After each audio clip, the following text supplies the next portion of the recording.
这辆从澳门旁边的深圳开过来的沃尔沃 XC90 过了一条高的减速带，前面2条减震就趴了下去。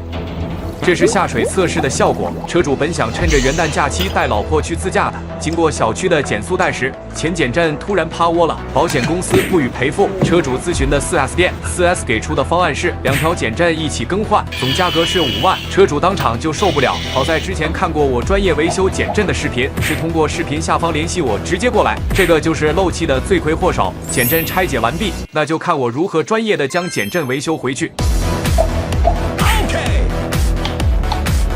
师傅把新的皮囊利用专用设备与端头扣压回去。都看到这里了，能不能点个赞，鼓励鼓励，给师傅前进的动力？已经没有多少人愿意干着又脏又累的活了。接着师傅会按照原厂的标准将减震组装在一起，只需要一盏茶时间就能搞定。您觉得这样维修收多少合适？评论区讨论一下。